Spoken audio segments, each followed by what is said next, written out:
Olá, como fantástico, eu sou a Jaque e hoje eu vim fazer um vídeo diferente aqui pra vocês. Eu avisei aqui que eu ia estar mudando um pouquinho o conteúdo do canal esse ano. Tô fazendo menos vídeos, mas tô tentando trazer mais conteúdo pra vocês. E eu queria falar hoje um pouco sobre o mercado editorial.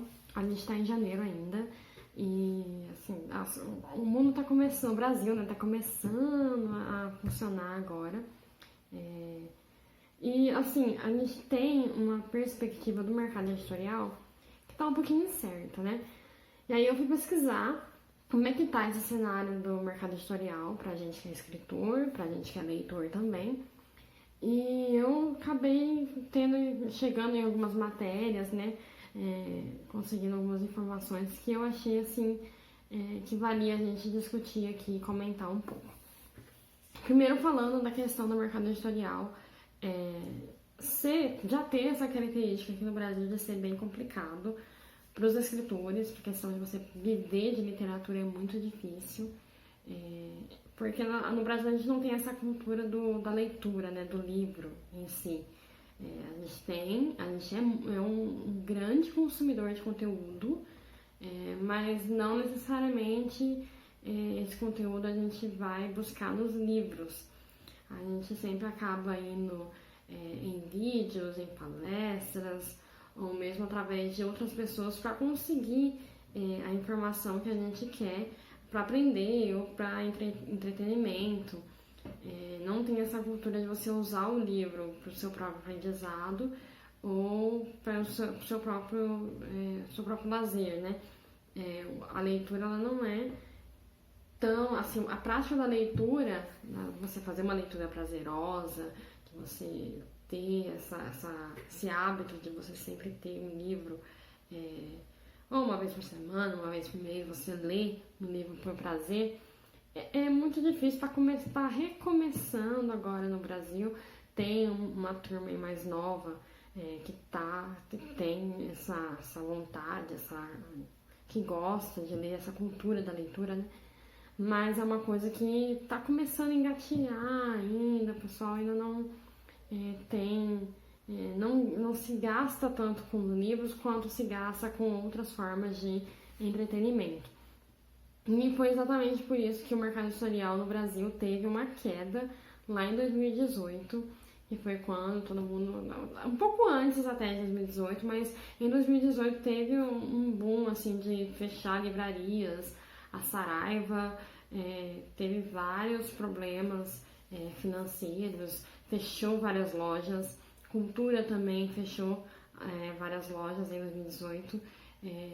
Livrarias foram vendidas, então criou-se uma tensão no mercado editorial que fez a gente se questionar, assim, vale a pena a gente viver de literatura? Vale a pena um escritor focar a sua vida, né, profissional no mercado editorial? E alguns dados que eu consegui aqui nas matérias que eu li é que lá veio tendo essa queda de 2018, em 2019 ficou um pouco apreensivo. Será que vai melhorar? Será que vai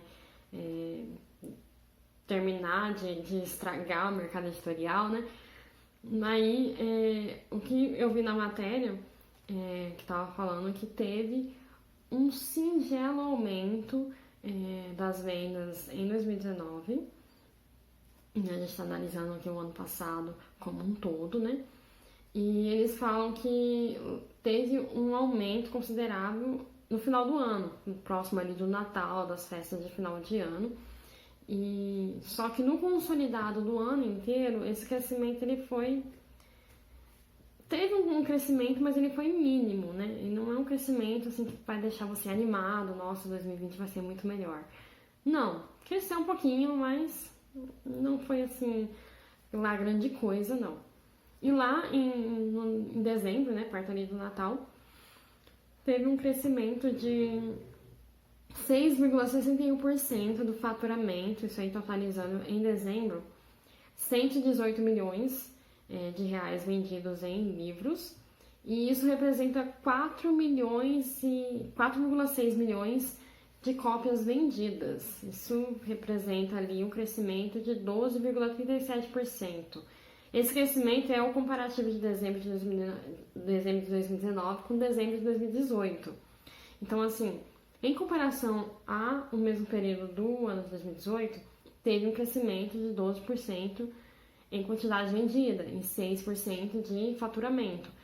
Mas no consolidado do ano inteiro, isso não representou, assim, muita coisa. Tendo em vista que teve todo esse declínio, essa crise no mercado editorial, quando a gente tem uma crise, a gente precisa mudar de estratégia, a gente precisa mudar alguma coisa, porque o que a gente está fazendo não está bom, né? Então, o mercado editorial está passando por um processo de redesenho, de reestrutura, de replanejamento, e algumas coisas já mudaram agora em 2019, e uma delas foi que a pesquisa que é feita, a pesquisa chamada Pesquisa, Produção e Vendas do Setor Editorial Brasileiro, é uma pesquisa feita no mercado editorial para ver como é que tá, como que tá as vendas, como que tá o faturamento, se está crescendo, se está encolhendo. Essa pesquisa era feita pela FIP, que é a Fundação Instituto de Pesquisas Econômicas da Faculdade de Economia, Administração e Contabilidade da USP. A FIP não vai mais fazer essa pesquisa, ela passou a administração dessas pesquisas para a Nielsen Book, que é uma empresa que já faz esse trabalho de monitoramento no mercado internacional dos livros. Então, eles já fazem esse acompanhamento das vendas dos livros, de como que está o mercado editorial, e eles vão englobar aí agora esse acompanhamento no mercado editorial brasileiro também. Essa é uma das mudanças que teve. Inclusive, a pesquisa referente ao ano de 2019 vai ser publicada em abril de 2020. Outra mudança que teve no mercado editorial também é que agora, a partir de agora, os registros do ISBN, que é aquele código de barra que você coloca no livro, que é o que te dá o direito de vender o seu livro, ele não é mais feito pela Biblioteca Nacional, como era até o ano passado. Agora a gente vai ter que fazer esse registro junto com a Câmara Municipal do Livro. É uma mudança que algumas pessoas não gostaram, outras pessoas acharam interessante. Então já são duas mudanças que já foram efetivadas agora para 2020. E muito se fala agora sobre o que vai ser do mercado editorial nessa próxima década, né? A gente finalizou uma década agora, um marco, um momento importante, decisivo, não decisivo, mas de fechamento de ciclo, né? E aí a gente começa um novo ciclo e os questionamentos são de como que vai ser o mercado editorial a partir de agora, depois dessa crise, depois dessas mudanças, que algumas já foram feitas, outras continuam sendo feitas, algumas estão sendo pensadas. Então, tanto as editoras quanto os órgãos do mercado editorial, os escritores e os leitores estão aí se questionando sobre o que fazer, como que vai ser, qual que é a melhor estratégia. As editoras estão trabalhando em cima de ações inovadoras para poder aumentar o faturamento, vender mais livros. E aí a gente começa a se questionar com relação como vender mais livros, né? Porque a gente que é escritor, a gente quer vender 1 milhão de cópias, né? Só que quantos escritores tem no mercado editorial hoje? Quantas editoras tem no mercado editorial brasileiro hoje? Teve um crescimento muito grande de editoras. A maioria é editora pequena, de pequeno e médio porte. E muitos escritores também. Muitas pessoas as pessoas se interessam pela leitura e aí já tem essa vontade. É quase que uma consequência da leitura a pessoa querer escrever também. E aí esses escritores estão buscando formas de publicar os seus livros, porque quem escreve quer ser lido. Então, a gente começa a pensar agora como que é a nova forma de publicar livros, né?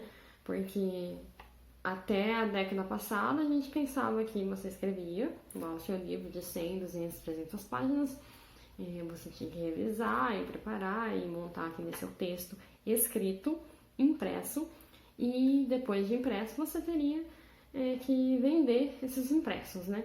Que é o modelo de livro que a gente tem na mente quando a gente pensa em mercado editorial, em livros, né? E o que eu tenho visto ultimamente é que esse formato de livro impresso, ele está se modificando, né? Porque a gente tem aí uma revolução dos sistemas de informação, né? A gente tem agora muita tecnologia, muitos meios de comunicação, muitas formas de transmitir conhecimento, transmitir o seu texto, a sua ideia, as suas criações. Então, esse formato de livro impresso, ele tá ficando, não vou dizer obsoleto, porque quem gosta de ler, eu sou uma leitora ávida, eu prefiro ler livros impressos. Eu não gosto de e-book, eu leio às vezes, mas eu não gosto, eu não acho confortável ler num aparelho digital, eu prefiro ler no papel. E tem muita gente que tem essa mesma preferência que eu, que prefere ler no papel. Só que quando lançou o e-book também, o pessoal começou a questionar: nossa, o e-book vai substituir o livro do papel? Como que vai ser agora? Acabou o livro de papel? E na verdade não acabou.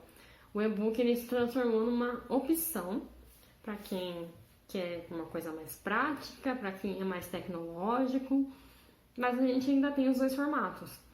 Mas com esse avanço, a tecnologia ela vai evoluindo muito rápido e a gente vai ter ferramentas dentro de ferramentas e ferramentas que se transformam em outras ferramentas. E agora a gente tem muitas opções de publicação.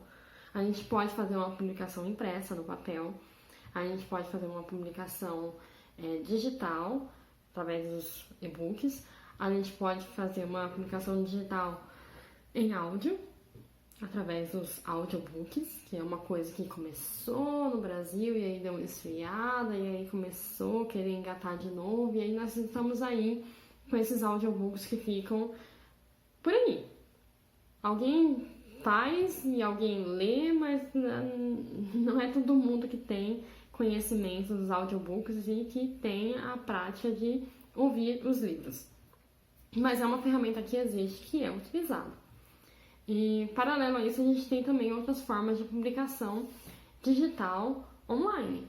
A gente tem aí as plataformas como o Wattpad, tem o Edbook, o Swik, a própria Amazon, né, que tem a plataforma digital dela lá, que você não necessariamente precisa comprar o livro se você tiver assinatura lá da Amazon ou outros streamings aí de livros. Não sei se é streaming que chama, mas é uma plataforma como da Amazon, né, o Amazon Prime, que você pode só assinar lá e você tem acesso a livros. Claro, tem acesso a outros conteúdos da empresa, né? Mas tem também um acesso ali aos livros em todos os formatos digitais. Então aí eu dei uma pesquisada também a respeito.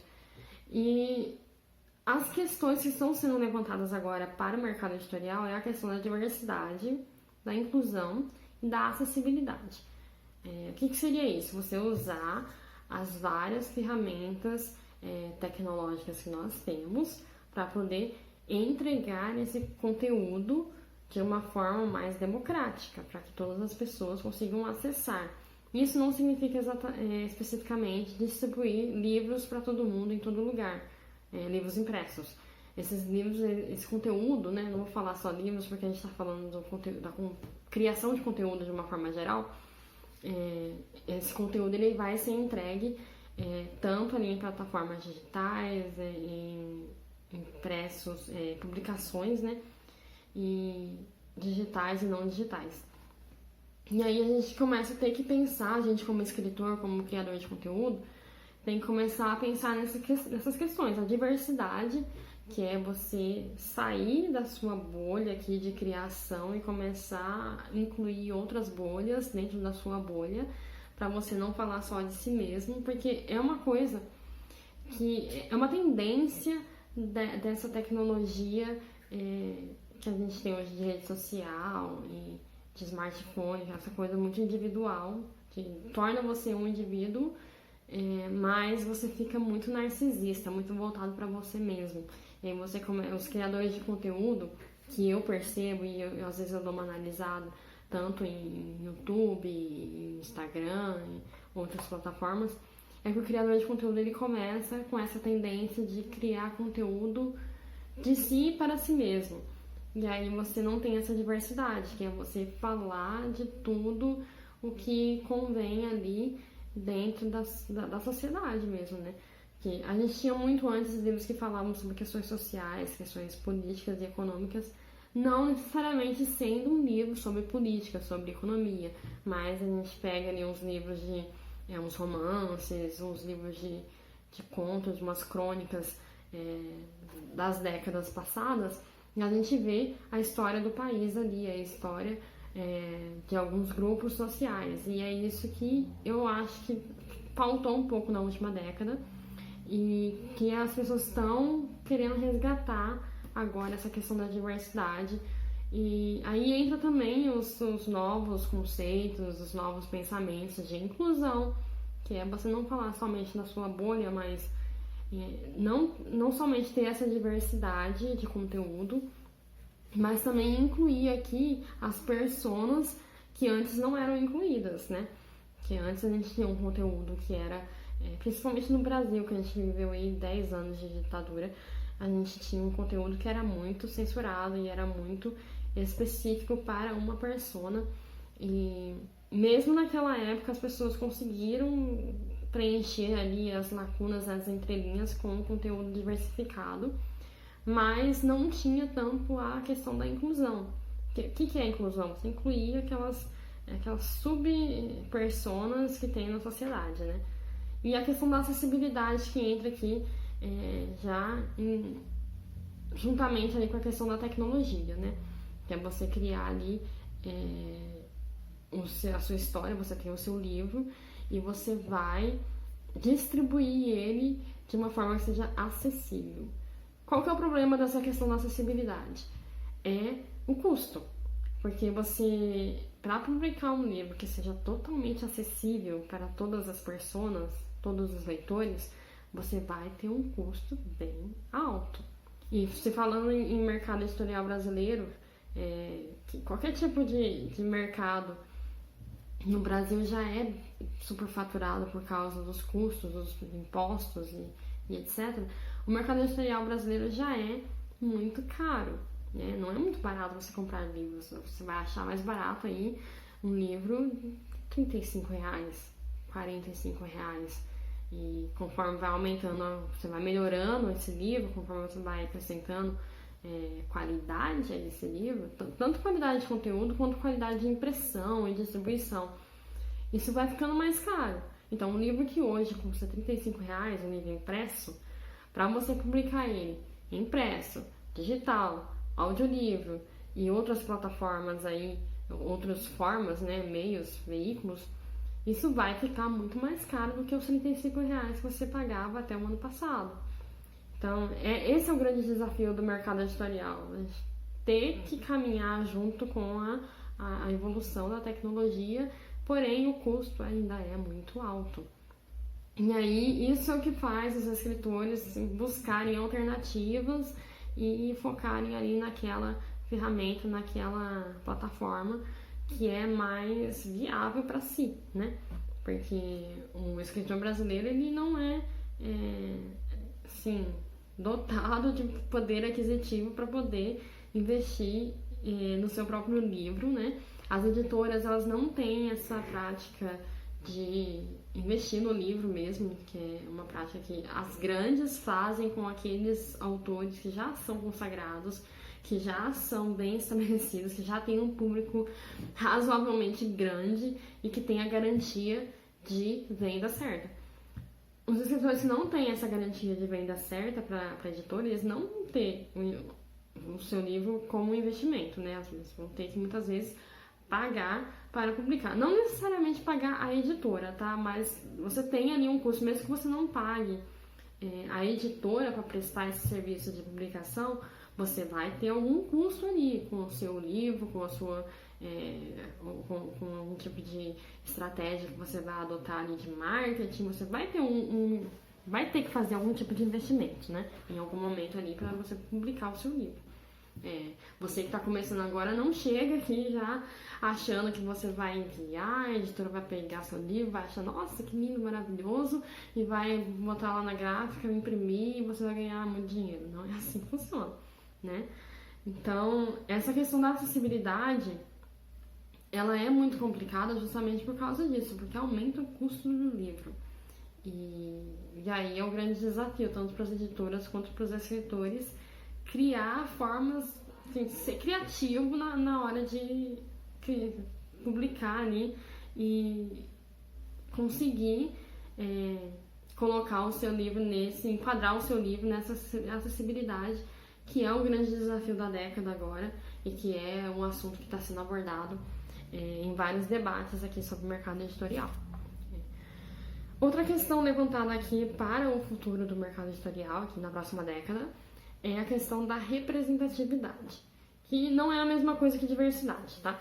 Diversidade é você incluir vários aspectos de uma sociedade ali, de um determinado assunto, dentro do seu texto, ali, da sua narrativa. Representatividade é você colocar na sua história, na sua narrativa, aquelas personas que são marginalizadas ou aquelas subpersonas. Eu não gosto de falar subpersonas porque eu acho que ninguém é sub, né? Sub é uma coisa... Ninguém é menor que ninguém, né? Mas a gente tá falando muito, a gente começou já no final dessa década a falar muito da questão da representatividade. Fala-se muito sobre feminismo, fala-se muito sobre a cultura LGBT, falou-se muito sobre a questão do negro, do racismo. E começou-se a falar agora também, no final de 2018, 2019, que eu comecei a ouvir bastante a questão indígena, principalmente depois daquelas queimadas, umas polêmicas que teve aí envolvendo os povos indígenas. Então, isso levantaram essa questão aqui também. Além também aqui da questão do idoso e dos deficientes, né? E aí é outro desafio, né? Porque você criar a sua história, e aí depende muito também da sua visão, e aí vai de cada escritor incluir ali, e das editoras também, de incluir ali, tratar, incluir nessas pessoas que são nichos, né? A gente está falando de nichos de mercado. Quando a gente fala de nichos de mercado, a gente está falando de uma pequena parcela da população. Uma editora focar numa pequena parcela é arriscado, porque o objetivo da editora é lucrar. Eles querem lucrar porque são uma empresa e eles precisam do lucro para continuar ali funcionando.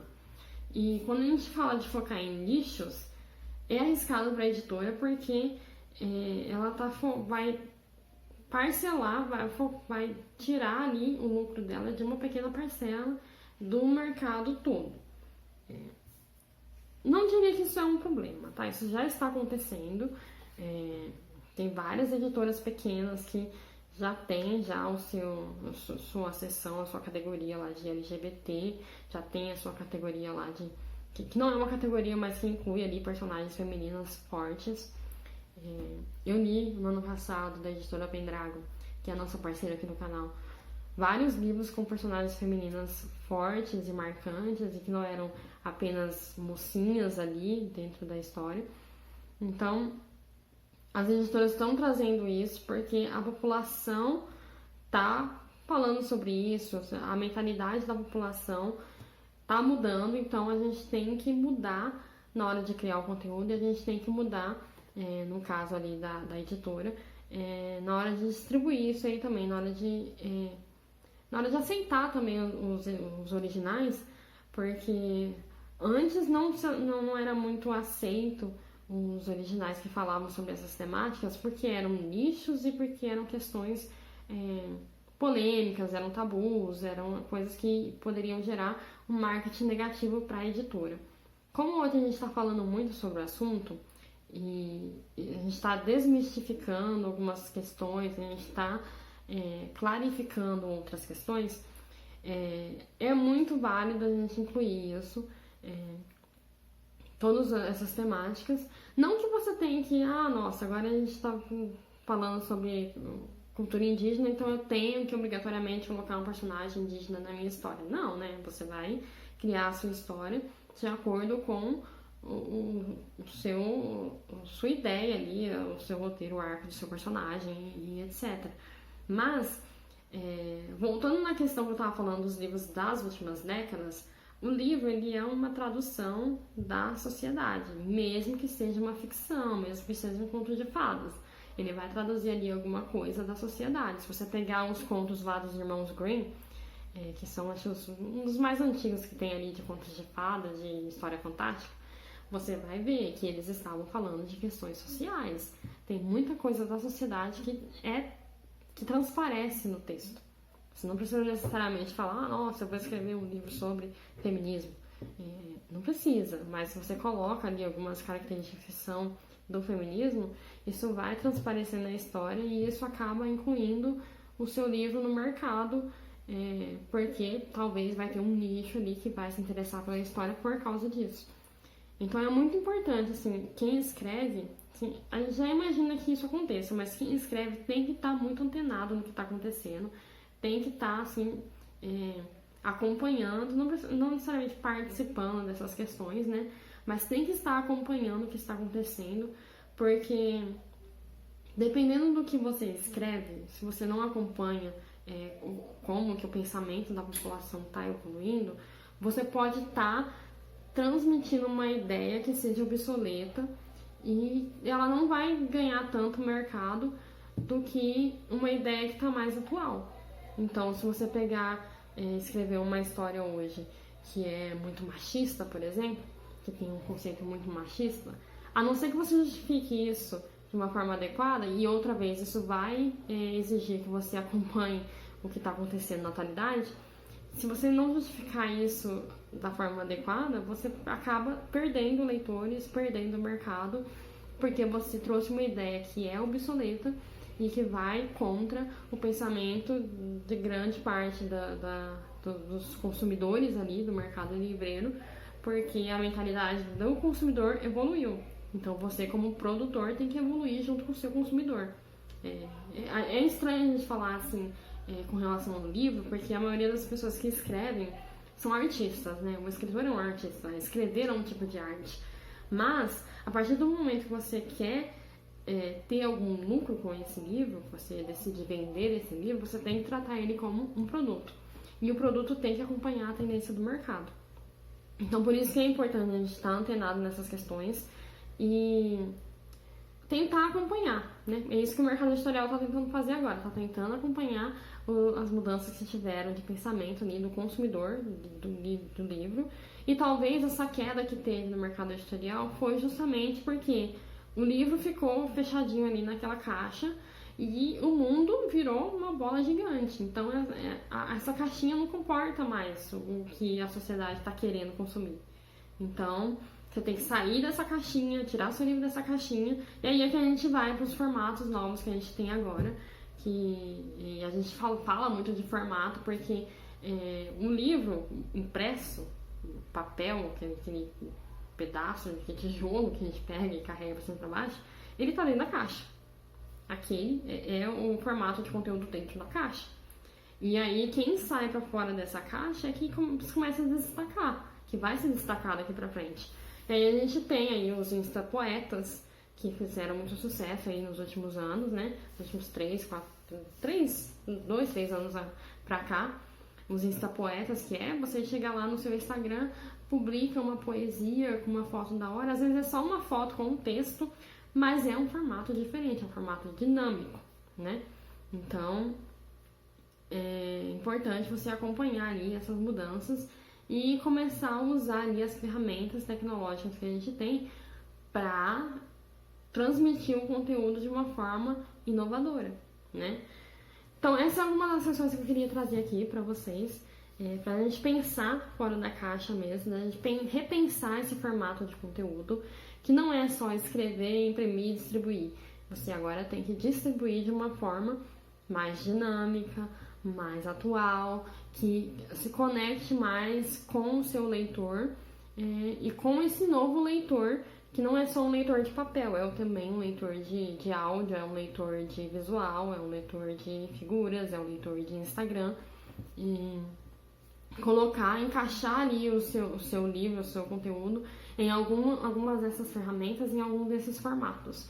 Espero que vocês tenham gostado desse novo formato de vídeo. Deixe aqui embaixo as suas opiniões, as suas expectativas para essa nova década, para essa nova fase do mercado editorial. E o que vocês acharam do mercado editorial do ano passado, o que foi bom, o que foi ruim, e o que vocês estão aí fazendo para sair dessa caixa de criação de conteúdo. Deixa o seu joinha aqui, se inscreve se você não é inscrito e até o próximo vídeo.